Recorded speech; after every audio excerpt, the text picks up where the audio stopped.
ലളിതയാർന്ന വാർദ്ധക്യം ആധ്യാത്മികതയിലൂടെ ageing graciously spirituality. ഇന്ന് നമ്മളിവിടെ കൂടിയിരിക്കുന്നവരെല്ലാവരും തന്നെ വാർദ്ധക്യത്തിൻ്റെ പടിവാതിക്കൽ എത്തി നിൽക്കുന്നവർ. പടിവാതിക്കൽ എത്തിയിട്ടേ ഉള്ളൂ, അങ്ങോട്ട് കടന്നിട്ടില്ല. പണ്ടൊക്കെ എന്ന് പറഞ്ഞാൽ 60 വയസ്സ് വലിയ കാര്യമായിരുന്നു. അതായത് എല്ലാ ചുമതലകളും ഒക്കെ കഴിഞ്ഞ് ജീവിതത്തിൻ്റെ സായാഹ്നത്തിൽ കടന്ന് നിൽക്കുന്നവരെന്നുള്ളതായിരുന്നു വൈബ്. അതുകൊണ്ടാണ് ഷഷ്ടിപൂർത്തിയൊക്കെ വളരെ നിയമമായിട്ട് അന്നൊക്കെ ആഘോഷിച്ചിരുന്നത്.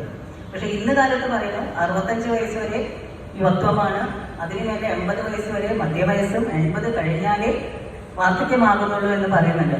അതുകൊണ്ട് നമ്മുടെ ഇവിടെ ഇന്നിപ്പോൾ കൂടിയിരിക്കുന്നവരിൽ കുറേ പേരെങ്കിലും യുവാക്കളും യുവതിമാരും ഒക്കെ ഉണ്ടാവാം.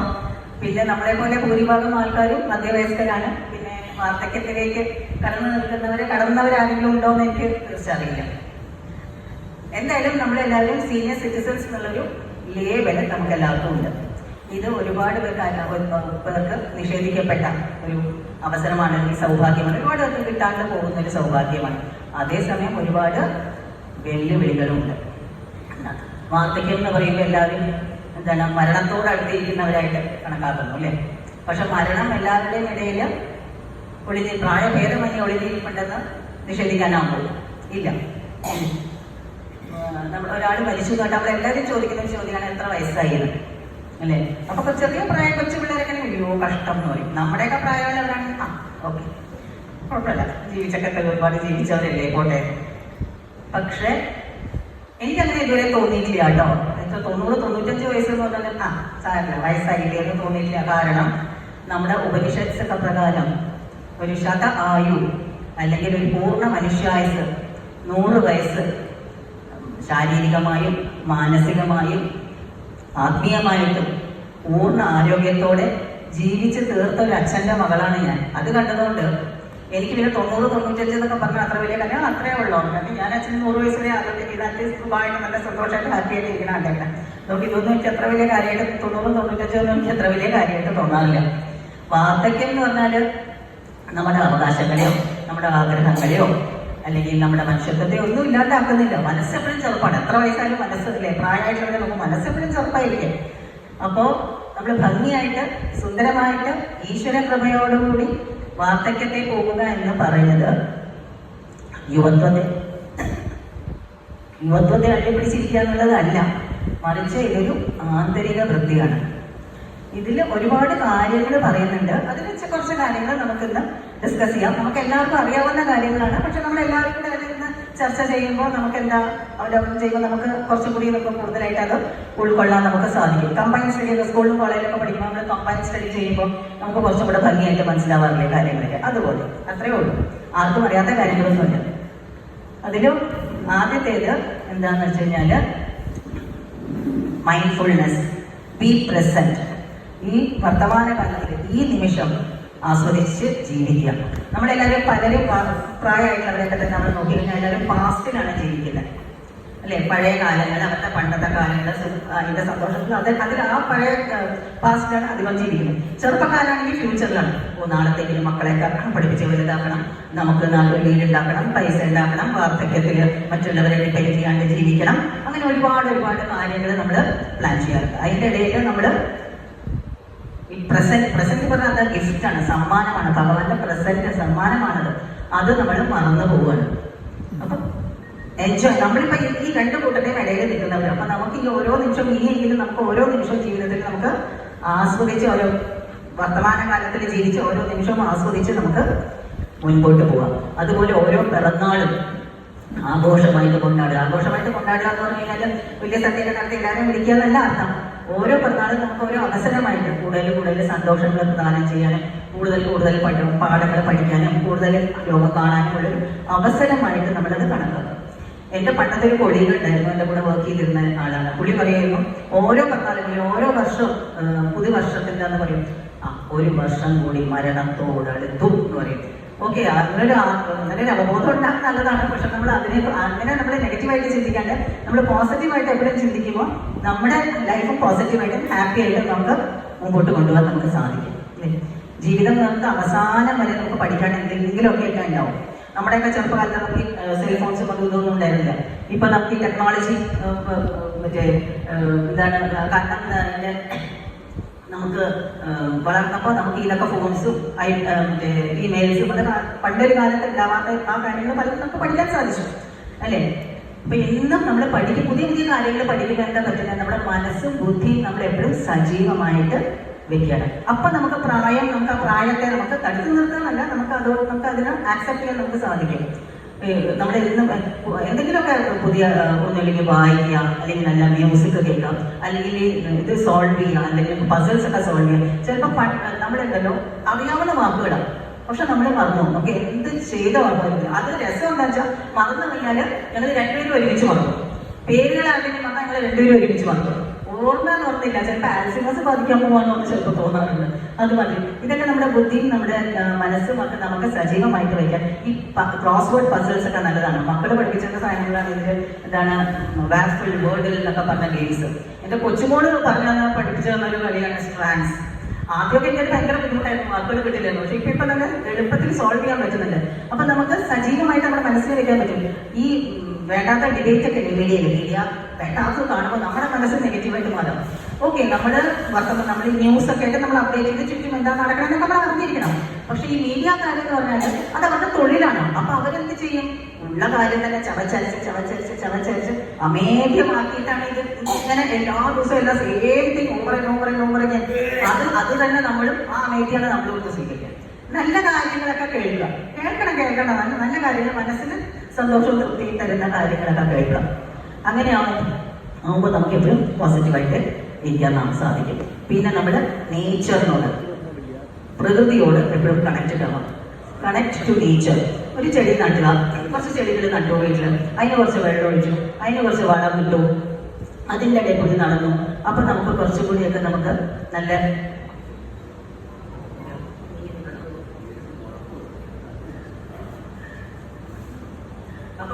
പ്രകൃതിയായിട്ട് നമ്മളെ കണക്ട് ചെയ്ത് നമ്മൾ ജീവിക്കുമ്പോൾ പറ്റും. നമുക്കും ഞാൻ ചിലപ്പോൾ ഞങ്ങളുടെ കൊച്ചുമുറ്റത്ത് അങ്ങോട്ടും ഇങ്ങോട്ടും ഒക്കെ നടക്കും.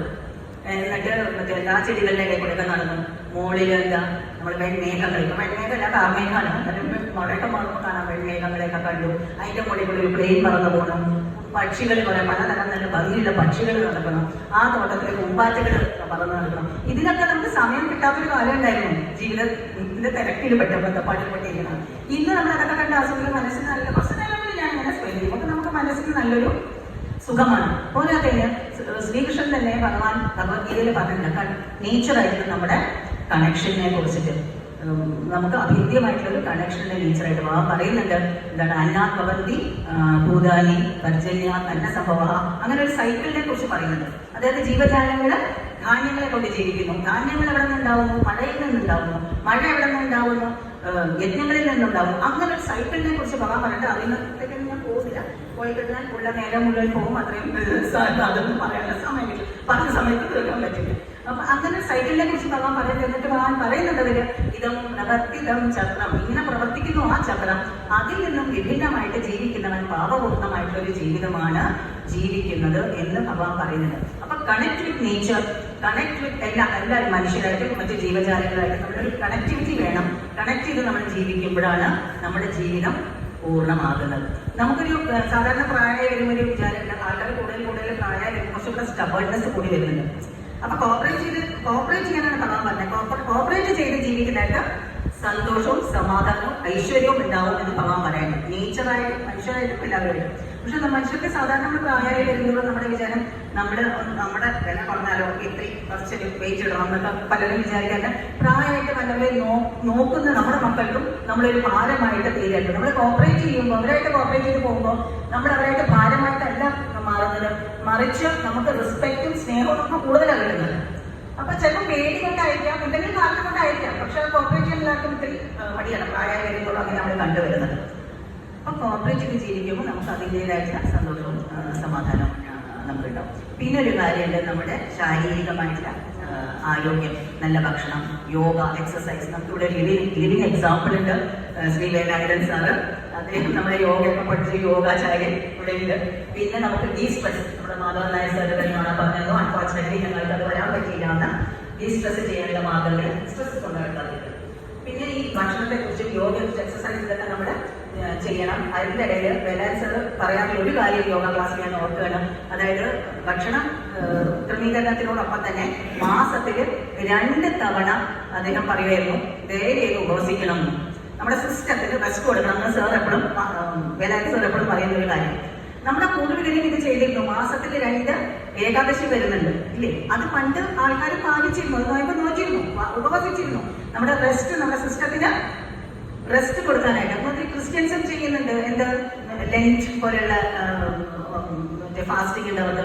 മുസ്ലിംസ് ഉണ്ട്, റമദാൻ ഫാസ്റ്റിംഗ് ഉണ്ട്. അപ്പൊ ഇത് എല്ലാവരും ചെയ്യുന്ന ഒരു കാര്യങ്ങളാണ്. പൂർവികർ ഇത് വേറൊരു രീതിയിൽ കൂടി പറഞ്ഞു തന്നു, നമ്മുടെ മെന്റൽ, ഫിസിക്കൽ ആൻഡ് സ്പിരിച്വൽ ഹെൽത്തിന് വേണ്ടിയിട്ട്. ഇപ്പൊ നമ്മൾ പറഞ്ഞു അതൊക്കെ പഴയ ആചാരങ്ങൾ, പണ്ടത്തെ ആൾക്കാർ വരില്ലാണ്ട്. അതിനകത്തൊക്കെ ഒരുപാട് കാര്യങ്ങളുണ്ട് എന്ന് നമുക്ക് മറ്റേ വേലാക്സർ വേറൊരു കാര്യം കൂടെ പറഞ്ഞു. നമ്മൾ അവിടെ നിങ്ങോട്ട് വരുമ്പോൾ ഭഗവാൻ ഇത്ര ശ്വാസം എന്ന് പറഞ്ഞുകൊണ്ടാണ് നമ്മളെ വിടുന്നത്. സാറ് പറഞ്ഞ ഓരോ കാര്യം ഞാൻ നോക്കുക. ആ ശ്വാസം കഴിഞ്ഞു കഴിഞ്ഞാൽ എത്ര ശ്വാസം എടുത്തു കഴിഞ്ഞാൽ കഴിഞ്ഞു, നമ്മൾ പോകാനേ വേണം. പക്ഷെ അതിന്റെ ഇടയിൽ ആ ശ്വാസോച്ഛ്വാസം വിളിക്കുന്നതിന്റെ ആ പീരിയഡിനുള്ളിൽ അത് എങ്ങനെ ജീവിക്കണം എന്നുള്ളത് നമ്മുടെ കയ്യിലാണ്. ഭഗവാൻ നമുക്കൊരു മൈന്യൂട്ട് ഇൻഡിപെൻഡൻസ് തന്നിട്ടുണ്ട്.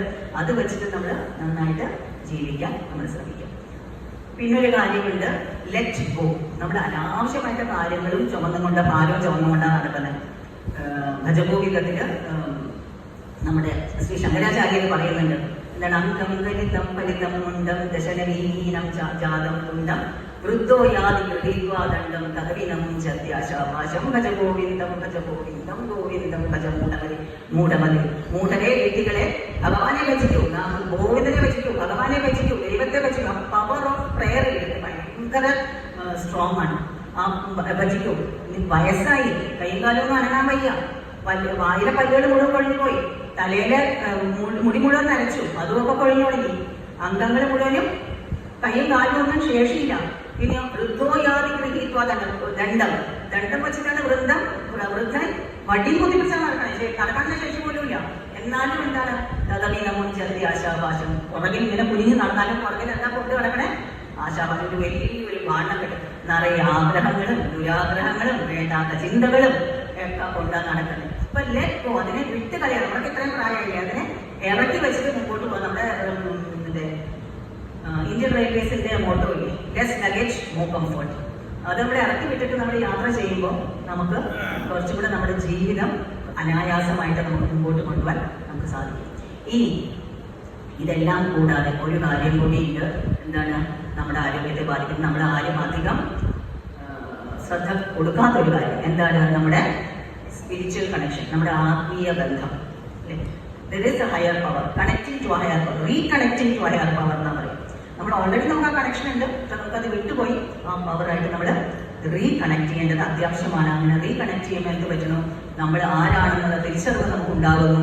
തന്മൂലം നമുക്ക് ജീവിതത്തിലെ എല്ലാ സാഹചര്യങ്ങളും ഒരുപോലെ നമുക്ക് സ്വീകരിക്കാൻ നമുക്ക് സാധിക്കുന്നു.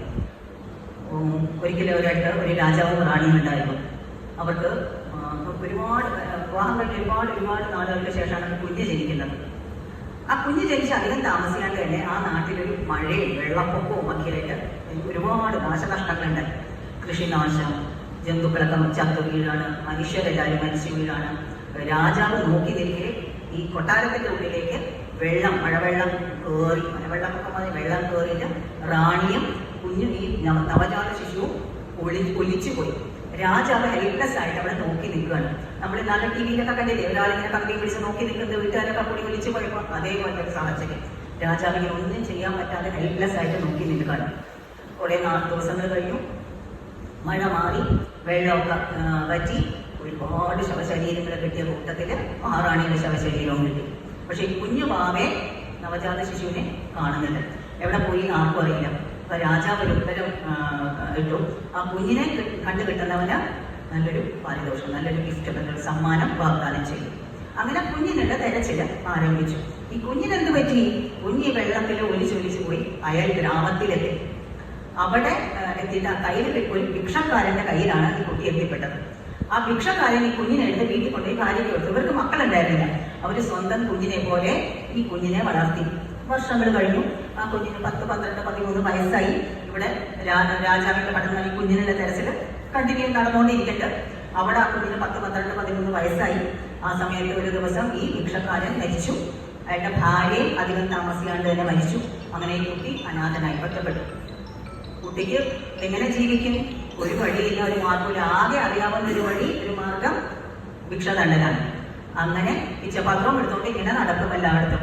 ചിലര് തല്ലി ഓടിക്കും, അട്ടിപ്പായിക്കും, ഉടം എന്തെന്നൊക്കെയുള്ള എന്നൊക്കെ പറഞ്ഞ് ചീത്തയും പറഞ്ഞ് ഓടിക്കും.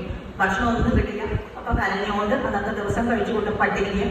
ചില ദിവസം ചിലര് കരഞ്ഞൊക്കെ കാണിച്ച് ഇത്തിരി കഞ്ഞിവെള്ളോ ഇത്തിരി നാണയക്കൊട്ടോ എന്തെങ്കിലുമൊക്കെ ഇട്ട് പിച്ചപാത്രത്തിൽ ഇട്ട് കൊടുക്കും.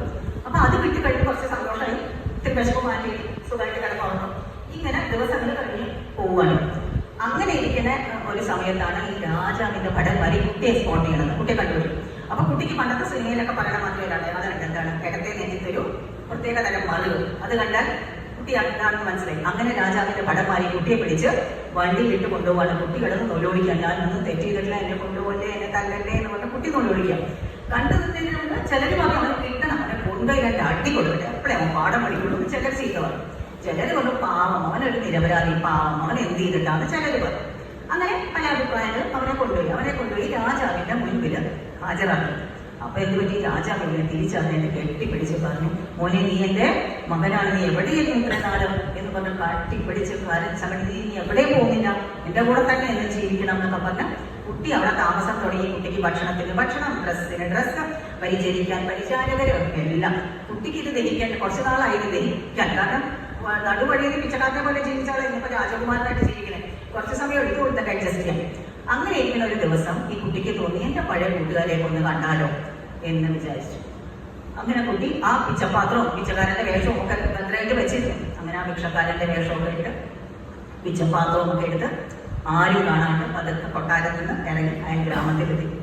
അവിടെ ചെന്നപ്പോ പഴയ ആൾക്കാരവനെ കണ്ടു, തിരിച്ചറിഞ്ഞു. ചിലരവനെ പറഞ്ഞു, എന്ത് പറ്റിയുടെ തല്ലി ചതച്ചോ, എല്ലാവരും കിട്ടണം നിനക്ക്, അതാണ് പറഞ്ഞ ചിലർ ചീത്ത പറഞ്ഞു.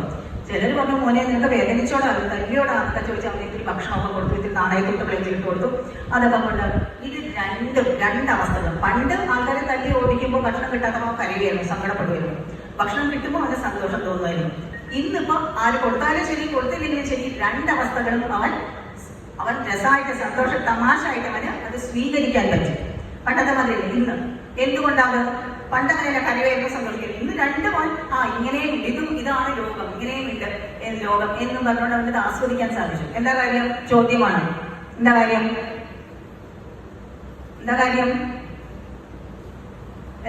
പണ്ട് കരഞ്ഞിരുന്ന അതേ അവസരങ്ങളുണ്ട്. പക്ഷെ ഇന്ന് നമുക്ക്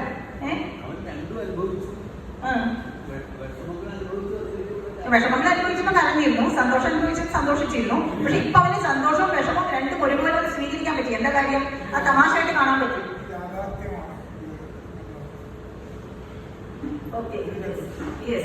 അവൻ ഇത്രയും നാളും അവൻ അറിഞ്ഞിരുന്നില്ല. അവൻ ജന്മനാ രാജകുമാരനാണ്, പക്ഷെ അവനത് അറിഞ്ഞിരുന്നില്ല.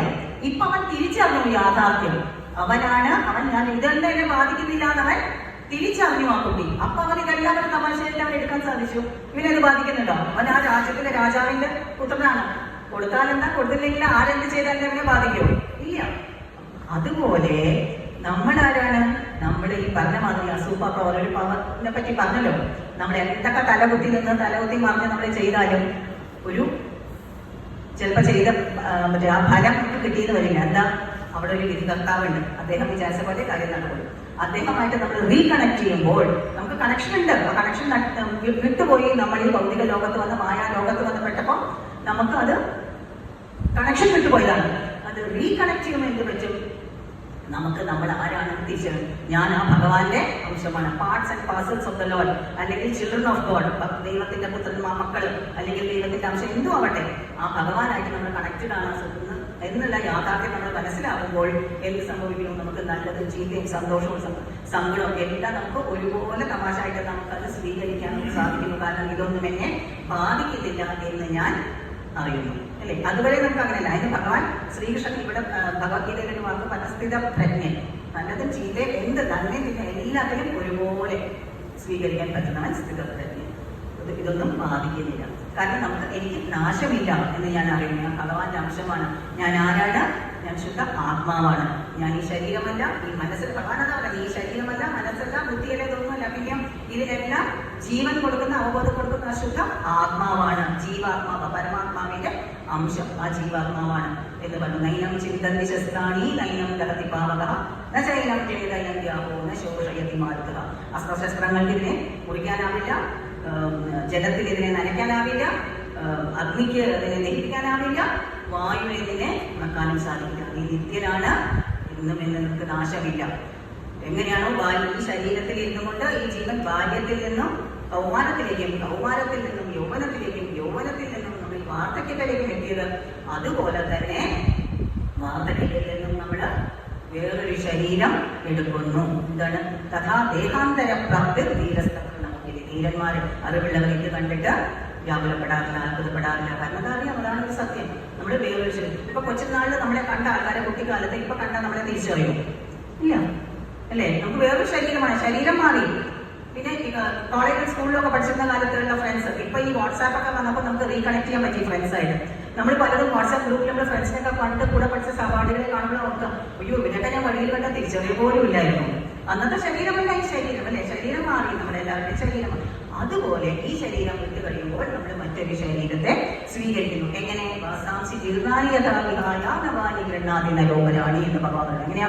ജീർണിച്ച വസ്ത്രങ്ങള് ത്യജിച്ചിട്ട് പുതിയ വസ്ത്രങ്ങള് സ്വീകരിക്കുന്നത് പോലെ ജീർണിച്ച ശരീരങ്ങൾ ത്യജിച്ചിട്ട് നമ്മള് പുതിയ ശരീരത്തെ സ്വീകരിക്കുന്നു. ഇതൊരു ഡ്രസ്സ് മാത്രമാണ്, ഒരു കവറിങ് മാത്രമാണ് ഈ ശരീരം. കഴിഞ്ഞ തവണ നമ്മളെല്ലാവരും മീറ്റ് ചെയ്തപ്പോൾ വേറെ വേറെ ഡ്രസ്സുകളായിരുന്നു അല്ലേ? ഇന്നിപ്പോ നമ്മള് വേറെ ഡ്രസ്സാണ്. ഇത് ഞാനല്ല നമ്മളല്ല എന്നൊക്കെ പറയോ? നമ്മളെല്ലാവരും കണ്ട തിരിച്ചറിയുന്നില്ല നമ്മൾ. കാരണം ഇതൊരു അതുപോലെ ശരീരം എന്ന് പറഞ്ഞത് ഒരു ഡ്രസ്സ് മാത്രമാണ്. ഇത് കഴിയുമ്പോൾ മറ്റൊരു ഡ്രസ്സ് എടുക്കുന്നു. ഇത് ജീർണിച്ച ശരീരം, ജീർണിച്ച സാധനം, വസ്ത്രം ജീർണിച്ച വസ്ത്രങ്ങൾ കളയുമ്പോൾ നമ്മൾ സങ്കടപ്പെടാറുണ്ടോ? പുതിയ ഡ്രസ്സ് കിട്ടുമ്പോഴുള്ള സന്തോഷം. അതുപോലെ ജീർണിച്ച ദേഹം ത്യജിച്ചിട്ട് പുതിയൊരു ശരീരത്തെ നമ്മൾ സ്വീകരിക്കും. എങ്ങനെയുള്ള ശരീരം കിട്ടും? ഭഗവാൻ തന്നെ പറയുന്നുണ്ട്, യം യം വാവിസ്മരൺ ഭാവം ത്യജത്യന്തേ കലേവരം തം തമേവൈതി കൗന്ദേയ സദാ തദ്ഭാവഭാവിക. എങ്ങനെയാണ്? എന്തെന്ത് ഭാവത്തെ കുറിച്ചിട്ടാണോ നമ്മൾ ചിന്തിച്ച് ഈ ശരീരം വിടുന്നത്, മരിക്കുന്ന സമയത്ത് എന്താണോ നമ്മുടെ ചിന്ത, അതുപോലെയുള്ള ശരീരം നമ്മൾ പ്രാപിക്കുന്നു. അന്തകാലേവരം എന്നെ കുറിച്ച് ചിന്തിച്ചുകൊണ്ട് ഭഗവാൻ പറയാം, നിങ്ങൾ ഈ ശരീരം വിടുകയാണെങ്കിൽ എന്റെ ഭാവത്തെ പ്രാപിക്കുന്നു, എന്റെ അടുത്ത് തിരിച്ചു വരുന്നു.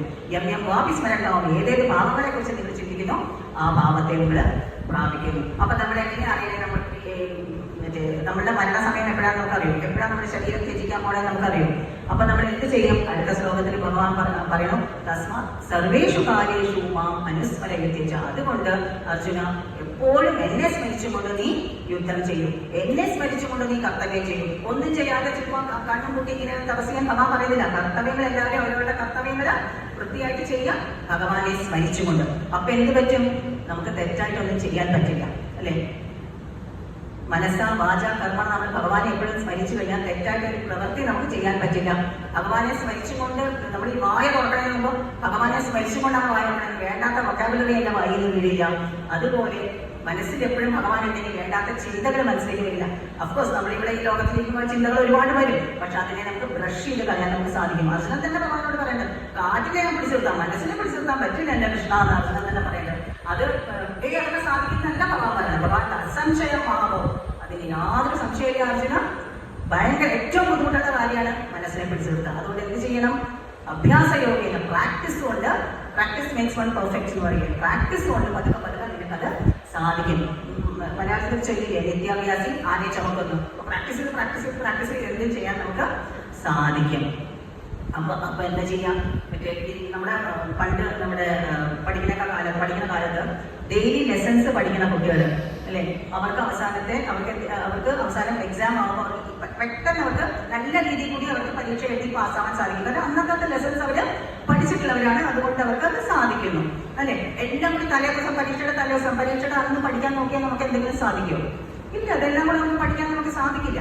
അന്നത്തെ ഡെയിലി ലെസൺസ് പഠിക്കാം. ഇനി വേറൊരു കൂട്ടരെ നമ്മൾ കണ്ടിട്ടുണ്ട്, നമ്മുടെ ക്ലാസ്മേറ്റ്സും നമ്മുടെ ഫ്രണ്ട്സും ഒക്കെ കൊല്ലം മുഴുവൻ ഉഴപ്പി നടക്കും. അവസാനം ഈ സ്റ്റഡി ഹോളിഡേസ് വരുമ്പോൾ എന്ത് ചെയ്യും? തല കുത്തി നിന്ന് പഠിക്കും. അത് ചിലപ്പോൾ ഡബിൾ എഫേർട്ട് ട്രിപ്പിൾ എഫേർട്ട് ഒക്കെ ഇടേണ്ടി വരും. സിനിമയൊന്നും കാണില്ല, വേണ്ടാത്ത കൂട്ടുകെട്ടില്ല, എല്ലാത്തിൽ നിന്നും എല്ലാം നിർത്തിയിട്ട് കംപ്ലീറ്റ് പൂർണ്ണ ശ്രദ്ധ ഈ പഠിത്തത്തിന്റെ ലെസൺസില് കൊടുത്തു കഴിയുമ്പോൾ എന്ത് പറ്റും? അവരും നല്ല രീതി കൂടി തന്നെ പാസ്സാവും. അതുപോലെ നമ്മുടെ ഫൈനൽ എക്സാം നമ്മളിപ്പോ നമ്മുടെ ജീവിതത്തിന്റെ സ്റ്റഡി ഹോളിഡേസിൽ വന്ന് നിൽക്കുകയാണ് അല്ലെ. ഇത്രയും കാലം ജീവിച്ച അത്രയും കാലം നമ്മൾ ആരും അങ്ങോട്ട് ഇത്രയും തന്നെ വർഷങ്ങളിലേക്ക് ജീവിക്കും. ചെയ്യാൻ പോകുന്നില്ല അല്ലേ. നമ്മുടെ ഫൈനൽ എക്സാം, നമ്മുടെ ബോർഡ് എക്സാം അടുത്ത് നിൽക്കുകയാണ്. അത് എപ്പോഴും ഡേറ്റ് മാത്രം അനൗൺസ് ചെയ്തിട്ടില്ല, നമുക്ക് അറിയില്ല. അങ്ങോട്ടേക്ക് പോയി പഠിക്കും. അപ്പൊ നമ്മുടെ ഡെയിലി ലെസൺസ് നമ്മൾ പഠിക്കാത്തവർക്ക് നമ്മൾ ഇപ്പൊ ചെയ്ത കമ്പൈൻ സ്റ്റഡി ഇല്ലല്ലോ, ഇത് നമ്മൾ പ്രാക്ടീസ് ചെയ്ത് നമ്മൾ പഠിച്ച് ഒന്നും കൂടെ അവലോകനം ചെയ്ത് പഠിക്കുമ്പോൾ എന്ത് പറ്റണം, നമുക്കും നല്ല രീതിയിൽ കൂടി നല്ല മാർക്കോടുകൂടി നമ്മുടെ ഫൈനൽ എക്സാം നമുക്ക് പാസ്സാകാൻ സാധിക്കും. ഈ സ്റ്റഡി ഹോളിഡേസ് നമ്മൾ മാക്സിമം യൂട്ടിലൈസ് ചെയ്യാം. ഓക്കെ, ഒരു കാര്യം കൂടി പറഞ്ഞിട്ട് ഞാൻ നിർത്താം. ഇതിനകത്ത് ഭഗവാൻ പറയുന്ന ഒരു കാര്യം, വേറൊരു കാര്യം പറയണത് എന്താ വെച്ചാൽ, യദ്യതാ ചരതി ശ്രേഷ്ഠ തദ്ദേവേത്വരോചന സയൽ പ്രമാണം ഗുരുതേ ലോകസ്പതല് വർത്തതേ എന്ന് പറയുന്നത് അർജുനോട് പറയാണ്. എന്തെല്ലാം ശ്രേഷ്ഠന്മാര് എന്തെല്ലാമാണോ ആചരിക്കുന്നത് അതൊക്കെ തന്നെ സാധാരണക്കാരും ഫോളോ ചെയ്യും. അതുകൊണ്ട് നീ ഒരു റോൾ മോഡലാകും, നീ ഒരു യോദ്ധാവാണ്, നീ ഒരു ഭരണാധികാരിയാണ്. ഭരണാധികാരികൾക്കുള്ള ഉപദേശമാണ് കൊടുക്കുന്നത്. ആ ഭാഗത്തേക്കൊന്നും പോകുന്നില്ല, അതിന്റെ സമയം കഴിഞ്ഞു. റോൾ മോഡലാകൂ എന്ന് അർജുനനോട് കൃഷ്ണൻ പറയാണ്. അപ്പൊ നമ്മുടെ കുട്ടികൾക്കൊക്കെ തന്നെ മറ്റേ സിനിമ സ്റ്റാർസും മറ്റേ ക്രിക്കറ്റ് താരങ്ങളും ഒക്കെയാണ് അവരുടെ മോഡല് അവരുടെ. അപ്പൊ അത് കണ്ട് അവർ പഠിക്കണം. അപ്പൊ അവർക്കൊക്കെ ഒരു കർത്തവ്യമുണ്ട്, ഒരു ചുമതലയുണ്ട്, നന്നായിട്ട് പെരുമാറാൻ. അത് കണ്ടല്ലേ ഈ കുട്ടികൾ പഠിക്കുന്നത് അല്ലേ. അപ്പൊ അതുപോലെ നമ്മൾ ഈ സീനിയർ സിറ്റിസൺസിന് ഒരു ചുമതലയില്ല. എന്താണ്? ഒരു റോൾ മോഡൽ. വരും തലമുറയ്ക്ക് ഒരു റോൾ മോഡലായിട്ട് നന്നായിട്ട് നീങ്ങുമ്പോൾ അവർക്ക് അടുത്ത തലമുറയ്ക്ക് ഒരു നല്ല മാതൃകയായിട്ട് നല്ലൊരു ലോകം വാർക്കാൻ അവരെ സഹായിച്ചുകൊണ്ട് നമുക്ക് നടന്നു നീങ്ങാം. ഈ സ്റ്റഡി ഹോളിഡേസ് നന്നായിട്ട് ഉപയോഗിക്കാം, നല്ലൊരു റോൾ മോഡലായിക്കൊണ്ട് മുമ്പോട്ട് നീങ്ങാം. നന്നായിട്ട് നമുക്ക് ഫൈനൽ എക്സാം നമുക്ക് ഫേസ് ചെയ്യാൻ നമുക്ക് സാധിക്കും എന്ന് പറഞ്ഞുകൊണ്ട് ഞാനിവിടെ നിർത്തുകയാണ്. ഇത്രയും നേരം എന്നെ സഹിച്ച നിങ്ങൾക്ക് ഓരോരുത്തർക്കും എൻ്റെ നന്ദി, എൻ്റെ നമസ്കാരം. Thank you. നിർദ്ദേശങ്ങളൊക്കെ